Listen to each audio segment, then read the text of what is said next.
الله وبركاته. الحمد لله وكفى وسلام عباده الذين اصطفى. أما بعد فأعوذ بالله من الشيطان الرجيم. بسم الله الرحمن الرحيم. يا أيها الذين آمنوا أطيعوا الله وأطيعوا الرسول وأولي الأمر منكم. الحمد لله.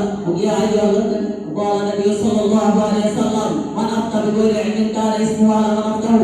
আলহামদুলিল্লাহ ঐতিহ্যবাহী জামিয়া আলিয়াতুল মাদ্রাসা কর্তৃক আয়োজিত আজকের এই বার্ষিক সেমিনারে সম্মানিত সভাপতি সাহেব ও সুযোগ্য বিচারক এবং আমার সামনে রয়েছেন দূরান্ত থেকে এর বিভাষিত ছাত্র ভাইরা, আমার পক্ষ থেকে সবাইকে মুবারকবাদ। শ্রদ্ধা হাজিরিন, জামিয়া থেকে যেগুলো বিষয় নির্ধারণ করে দেওয়া হয়েছিল তার মধ্যে থেকে আমি একটি বিষয় নির্ধারণ করে নিয়েছি, তা হচ্ছে মাযহাব মানার গুরুত্ব এবং না মানার কুফর। আল্লাহ তাআলা যে তৌফিক দান করে উক্ত বিষয়ে কিছু পরিমাণে আলোচনা করব।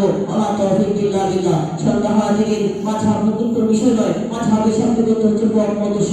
আর ভাষায় মাযহাব বলা হয় কুরআন এবং সুন্নাহ থেকে যেগুলো বিধিবিধান আহরণ করা হয় সেগুলোকে মাযহাব বলা হয়। আর যিনি বিধিবিধানগুলো আহরণ করেন তিনাকে মুস্তাহিদ বলা হয়, আর যিনি অনুসরণ করেন বিধিবিধানগুলো তিনাকে বলা হয় অনুসারী। শ্রদ্ধা হাজিরিন, মাযহাবের ষোড়শ সম্পর্কে মাযহাব সংকলন হয়েছে আল্লাহ নবী সাল্লাল্লাহু আলাইহি ওয়াসাল্লামের যুগ থেকে। কেমন ভাবে আল্লাহ তাআলা কোরআনে কারিমের মধ্যে বলেছেন ফাসআলু আহলা যিকরি ইন কুনতুম লা তা'লামুন, যদি তোমরা না জানো তবে যারা জানে তোমরা তার থেকে জেনে নাও। তাকে সাহাবী কেরাম রাদিয়াল্লাহু তাআলা এমনটি করেছেন যখন কোনো তাদের মাসলার সমাধান সমস্যার সম্মুখীন হতেন তারা আল্লাহ নবী সাল্লাল্লাহু আলাইহি ওয়াসাল্লামের কাছ থেকে সমস্যার সম্মুখীন হলে তারা সমাধান নিয়েছেন। এমনি নবী সাল্লাল্লাহু আলাইহি ওয়াসাল্লাম চলে যাওয়ার পর তারা খলিফাদের কাছ থেকে মাসলার সমাধান নিয়েছেন। যখন খলিফারা চলে গেলেন যুগ যুগ ধরে সারা বিশ্বের মধ্যে মানুষ শরীর পড়লেন, অসংখ্য মানুষ মানুষ তারা কিভাবে মাসলার সমাধান নেবেন। এমনি ভাবে যুগের পর্যায়ক্রমে ইমামদের মাঝহাব শুরু হয়ে আসলো।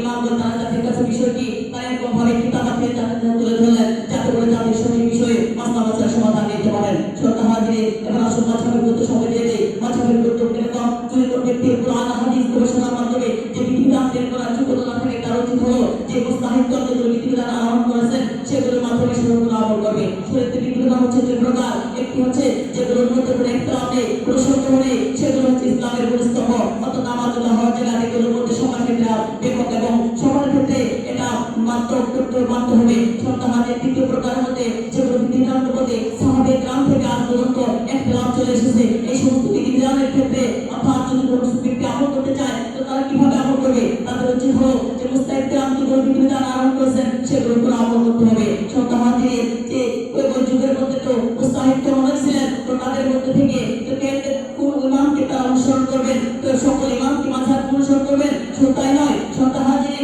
এই যুগের মধ্যে মানুষের জন্য সবচেয়ে যথেষ্ট পরিমাণ ইমাম হলেন, তিনি হলেন চারজন ইমাম যথেষ্ট। তো অন্য ইমাম তো অনেক ছিলেন, তাদের মধ্যে তিনি আমাদের ষষ্ঠ ইমাম। অর্থাৎ এই যুগের মধ্যে কোন ব্যক্তি সঠিক দিনের উপর আমল করতে চায় তার উচিত হতো যে চার ইমামকে মাযহাব মেনে আমল করবে। চারজন ইমামের নাম হচ্ছে ইমাম শাফিঈ রাহমাতুল্লাহ আলাইহি, ইমাম আবু হানিফা রাহমাতুল্লাহ আলাইহি, ইমাম মালিক রাহমাতুল্লাহ আলাইহি, ইমাম আহমদ ইবনে হাম্বল রাহমাতুল্লাহ আলাইহি। শ্রদ্ধা হাজির, তথা যে কোন ব্যক্তি বলে থাকে যে চার মাযহাব মানা হচ্ছে, শ্রদ্ধা হাজির, এই চার মাযহাবের ইমাম থেকে যে কোনো একজন ব্যক্তি যদি একান্তভাবে তার মাসলা অনুসরণ করে চলে তার জন্য দুনিয়া আখিরাতের জন্য সফলতার কাম হয়ে যাবে। শ্রদ্ধা হাজির, অতএব যারা মাযহাব মানেন না তাদের কিছু কথা হয়ে থাকে, তারা বলে থাকেন ইসলামের মধ্যে চার মাযহাব মানা হচ্ছে, ইসলামকে চার ভাগে বিভক্ত করা, অথচ তারা আল্লাহকে বিশ্বাস করে, রাসূলকে বিশ্বাস করে, ধর্মকে মানে, এবং তারা বলে যে চার মাযহাব মানা মানে হচ্ছে ইসলামকে চার ভাগে বিভক্ত করা। এবং তারা সুস্পষ্ট করে পেশ করে থাকেন যে তাইমিয়া রাহমাতুল্লাহ আলাইহি তিনি মাযহাব বিরোধী ছিলেন, তিনি মাযহাব মানতেন না।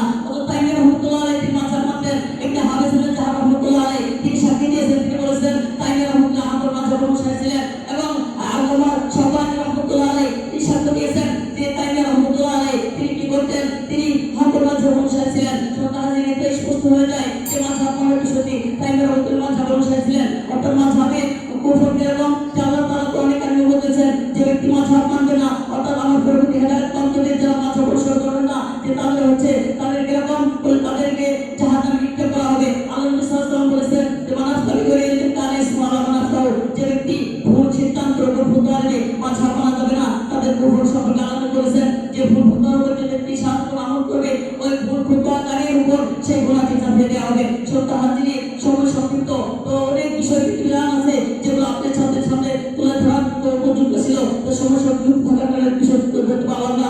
আল্লাহ তাআলা আমাদেরকে সঠিক বিষয় জেনে সঠিক দিনের উপর আমল করে আল্লাহ তাআলা দিনকে প্রতিষ্ঠা করতে তৌফিক দান করুন। ওয়া আখিরু দাওয়ানা আলহামদুলিল্লাহি রাব্বিল আলামিন।